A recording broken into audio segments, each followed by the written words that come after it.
കൂടുതൽ വാർത്തകളും വീഡിയോകളും കാണാൻ ഈ ചാനൽ സബ്സ്ക്രൈബ് ചെയ്യുക. കൂടെ ബെൽ ബട്ടൺ അമർത്തുക. Please subscribe our channel. നമസ്കാരം.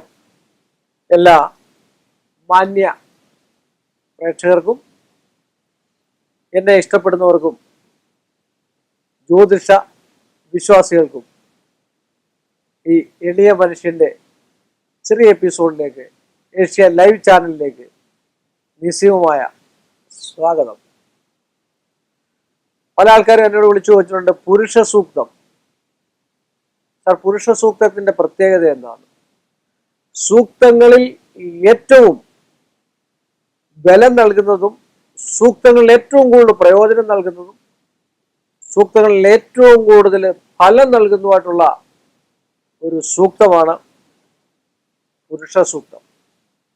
എല്ലാ ദേവന്മാരെയും എല്ലാ ദേവിമാരെയും പൂജിക്കാവുന്നതും നമ്മുടെ വീട്ടിൽ ജപിക്കാവുന്നത് പോലുമുള്ള ഒരു സൂക്തമാണ് പുരുഷ സൂക്തം. നമ്മുടെ രോഗങ്ങൾ മാറാൻ പോലും ഇപ്പോഴേക്ക് മ്യൂസിക് തെറാപ്പി കണ്ടുപിടിച്ചിട്ടുണ്ട് അല്ലേ? നമ്മളൊക്കെ ശ്രദ്ധിച്ചു നോക്കുക, ഡോക്ടർമാരെ മ്യൂസിക് തെറാപ്പി എന്ന് പറഞ്ഞാൽ ഒരുപാട് അനുഭവങ്ങൾ ഉണ്ടായിട്ടുണ്ട്. അമേരിക്കയിലും ഒക്കെ ഒരു അടച്ചിട്ട മുറിയിൽ, ഇപ്പൊ നമ്മളൊക്കെ പറയത്തില്ലേ ഡി ടി എസ് സൗണ്ട് ഉള്ള പിന്നെ തിയേറ്ററും എന്നൊക്കെ പറഞ്ഞ പോലെ, അടച്ചിട്ട മുറിയിൽ പുരുഷ സൂക്തം എന്ന് പറയുന്ന ആ മന്ത്രം, വളരെ വൈകല്യമുള്ള ആള്, വെച്ചാൽ കാലും കൈയും ഒക്കെ തളർന്ന് ശബ്ദങ്ങളൊന്നും എടുക്കാൻ വയ്യാത്ത ഒരാളെ അതിൽ കയറ്റിക്കിടത്തി ഈ പുരുഷ സൂക്തം മന്ത്രം ആവർത്തി, അതുകൊണ്ടാണ് നമ്മൾ എപ്പോഴും പറയുന്ന ആവർത്തി ജപിക്കണം. സന്ധ്യക്ക് വീട്ടിൽ നാമജപം വേണം, അല്ലെങ്കിൽ വേദപുസ്തകവും വായിക്കണം. ഒരു ദിവസമെങ്കിലും ഖുറാൻ പാരായണം ചെയ്യണം, അല്ലെങ്കിൽ ഖുറാനിലെ യാസിൻ ഓതണം, ആയത്തെക്കുറിച്ച് ഓതണം, ആയത്തുകളൊക്കെ ചെയ്യണം. ഇതൊക്കെ പറയുന്നതിന്റെ കാര്യം മന്ത്രോച്ചാരണം. എപ്പോഴും നമ്മുടെ കുടുംബത്തിലോ ഒരു വീട്ടിലോ ഒരു സ്ഥാപനത്തിലോ മന്ത്രോച്ചാരണം ഇങ്ങനെ നടന്നുകൊണ്ടേയിരുന്നാൽ അതിന്റെ ശബ്ദ തരംഗങ്ങള് അവിടെ ചൈതന്യാവസ്ഥ കൂട്ടും. അതുകൊണ്ട് തന്നെ ക്ഷേത്രത്തിൽ പുരുഷ സൂക്തം കൊണ്ട് ധാര കഴിപ്പിക്കാം, പുരുഷ സൂക്തം കൊണ്ട് അഭിഷേകം കഴിപ്പിക്കാം. ഏതൊരു ദേവനെയും ദേവിയും ഒക്കെ പ്രസാദിപ്പിക്കാവുന്ന ഏറ്റവും ഉത്തമമായിട്ടുള്ള ഒരു സൂക്തമാണ് പുരുഷ സൂക്തം. ഓ സഹസ്രശീർഷ പുരുഷ സഹസ്രാക്ഷ സഹസ്രപാത് സഭൂമിം വിശ്വതോ വൃത്വ അത്യധിഷ്ഠ ശങ്കുലം എന്ന് പറയുന്നതാണ് പുരുഷ സൂക്തത്തിന്റെ ആദ്യം. ആ പുരുഷ സൂക്തം കൊണ്ടാണ് ഒരു ക്ഷേത്രത്തില് ചൈതന്യാവസ്ഥ കൂടുന്നത്. ചൈതന്യം ഏറ്റവും കൂടുമ്പോഴാണ് നമ്മൾ ആള് ചെല്ലുന്നത് അല്ലേ? അവിടാണ് വശ്യം, അവിടാണ് സ്നേഹം, അവിടാണ് പ്രേമം, ഇതൊക്കെ ഇരിക്കുക. നമുക്ക് ഗുരുവായൂരപ്പനെ ഏറ്റവും കൂടുതൽ പ്രേമം ഇഷ്ടം എന്താ ചെയ്യുന്നത്? ശ്രദ്ധിച്ചിട്ടുണ്ടോ ഗുരുവായൂരപ്പനെ? ഗുരുവായൂർ പോയിട്ടുള്ളവര് ശ്രദ്ധിക്കണം. ഗുരുവായൂരപ്പന് ഇത്രയേ ഉള്ളൂ ഇല്ലേ? അരയടി നീളമുള്ള ഒരു വിഗ്രഹമായിരിക്കുന്നത്. അതിന് കണക്കുകളുണ്ട്, താഴോട്ട് കണക്കുകളുണ്ട്. അഷ്ടബന്ധത്തിലാണ് അതിനെ ഉറപ്പിച്ചിരിക്കുന്നത്. ആ കണക്കും പ്രകാരം ഒരു വിഗ്രഹം, നമ്മളൊക്കെ പറയും തടിയെയാണ് നമ്മൾ ആരാധിക്കുക, കല്ലിനെയാണ് ആരാധിക്കുക എന്നൊക്കെ പറയാറുണ്ട്. പക്ഷേ അതിന് മുമ്പിൽ, ആ വിഗ്രഹത്തിന് മുമ്പിൽ പുരുഷ സൂക്തം ജപിച്ച് എത്രയും ആവർത്തി ജപിച്ചു കൂട്ടാമോ അത്രയും ജപിച്ചു കൂട്ടും തോറും ആ ബിംബത്തിനൊരു കണക്കുണ്ട്. ചൈതന്യാവസ്ഥ കൂടി കൂടി കൂടി കൂടി കൂടി ആകർഷണത്വം, അതിലെ ചൈതന്യ കലകള്, അനുഗ്രഹ കലകൾ, അതാണ് ഏറ്റവും നല്ലത്. നമ്മൾ പള്ളിയിൽ പോയി പ്രാർത്ഥിച്ചാല്, നമ്മള് പിന്നെ 5 നേരം നിസ്കരിച്ചാല് ചൈതന്യ കലകൾ ഇങ്ങനെ കൂടിക്കൊണ്ടേയിരിക്കും.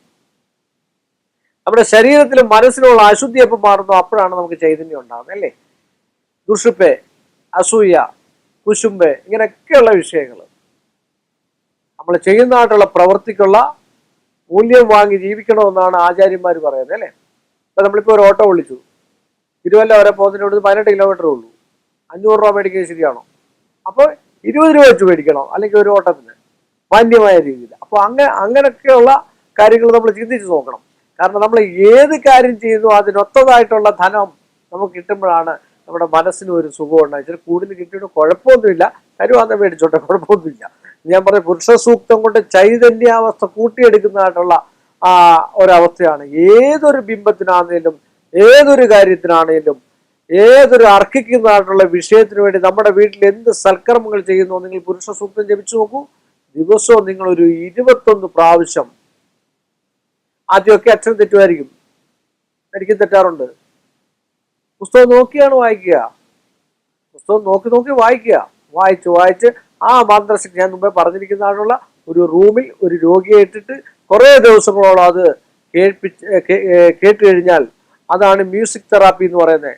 അവസാനം കുറേ നേരം കേട്ട് കഴിയുമ്പോൾ ഓട്ടോമാറ്റിക്കലി അദ്ദേഹത്തിന്റെ അസുഖത്തിന് ഭേദാവസ്ഥ ഉണ്ടാകുമെന്നാണ് വെളി രാജ്യങ്ങളിലൊക്കെ. ഇതെല്ലാം നമ്മുടെ പൈതൃകങ്ങളായിട്ടുള്ള പല സാധനങ്ങൾ അടിച്ചുകൊണ്ട് പോയിട്ടുള്ള ആൾക്കാരാണ് ഇവരൊക്കെ. നമുക്കൊന്നും ഇത് വേണ്ട. 10 ആൾക്കാരെ കുറ്റം പറയാം, അല്ലെങ്കിൽ മറ്റു കാര്യങ്ങൾ പറയാം, ഇതൊക്കെ മാത്രം മതി. പുരുഷ സൂക്തത്തിന്റെ പ്രാധാന്യം അറിയണമെങ്കിൽ അതിന്റെ ഓരോ അക്ഷരത്തിന്റെയും പവർ നമ്മുടെ വീടിന്റെ അന്തരീക്ഷത്തെ ഏറ്റവും ഭയഭക്തി ബഹുമാനത്തോട് കണ്ടു കഴിഞ്ഞാൽ ഭക്തിപൂരിതമാക്കി സന്തോഷമായിട്ട് ജീവിക്കാൻ, ഐശ്വര്യമായിട്ട് ജീവിക്കാൻ, അവിടെ ഒരു അലോഹ്യമില്ലാതെ ജീവിക്കാൻ, കൊച്ചുകുട്ടികളാണെ പഠിക്കാൻ പോലും ഏറ്റവും ഉത്തമമാണ് ആ ശബ്ദവീതികൾ. ഒരു 10-15 മിനിറ്റെങ്കിലും നമ്മുടെ വീട്ടിൽ നിറഞ്ഞു നിന്നാൽ സംശയമില്ലാത്ത കാര്യമാണ്.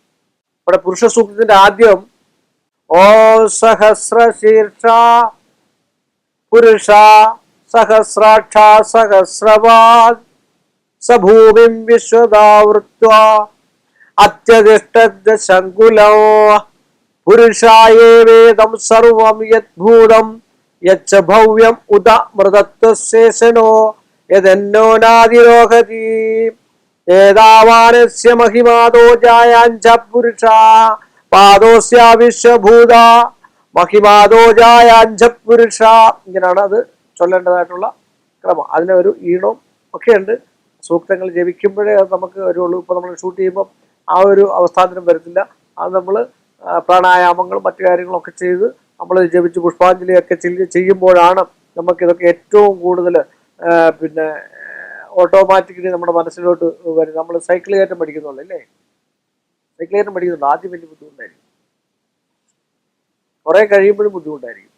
പിന്നെ സൈക്കിൾ കിട്ടുമ്പോൾ നമുക്കറിയാം എവിടെ വെച്ച് ബ്രേക്ക് പിടിക്കണം, എങ്ങോട്ട് തിരിക്കണം, ഇച്ചിരി തിരിച്ചാൽ മതിയോ, ഒത്തിരി തിരിച്ചാൽ മതിയോ, എന്ത് പറഞ്ഞല്ലോ ചൊല്ലി ആയിപ്പോൾ ഓട്ടോമാറ്റിക്കലി നമ്മുടെ മനസ്സിൽ കയറിപ്പോവും. അതുപോലെ തന്നെയാണ് ശ്രീ സൂക്തമുണ്ട്, ഐക്യമത്യ സൂക്തമുണ്ട്, അങ്ങനെ ഒക്കെയുള്ള സൂക്തങ്ങളുണ്ട്. ആ സൂക്തങ്ങളൊക്കെ ഏറ്റവും ഉത്തമമാണ്. പുരുഷ സൂക്തം എല്ലാ ദിവസവും എല്ലാ കുടുംബത്തും ജപിച്ചു കഴിഞ്ഞാൽ അവിടെ ഐശ്വര്യവും സമ്പൽ സമൃദ്ധിയും സമാധാനവും ഒക്കെ ഉണ്ടാകും. ധനം താനെ ടക്കെന്ന് പറഞ്ഞിട്ട് വരും. വല്ല സംശയം ഉണ്ടോ നോക്കുമെന്ന് പറഞ്ഞുകൊണ്ട് ഈ ഒരു എളിയ മനുഷ്യന്റെ ഈ ഒരു ചെറിയ എപ്പിസോഡ് ഞാനിവിടെ അവസാനിപ്പിക്കുന്നു. വീണ്ടും നമ്മൾ തമ്മിൽ കാണുന്നവരെ എല്ലാ മാന്യ പ്രേക്ഷകർക്കും എന്റെ നിശ്ചയവുമായ നന്ദിയും കടപ്പാടും. കൂടുതൽ വാർത്തകളും വീഡിയോകളും കാണാൻ ഈ ചാനൽ സബ്സ്ക്രൈബ് ചെയ്യുക. കൂടെ ബെൽ ബട്ടൺ അമർത്തുക. Please subscribe our channel.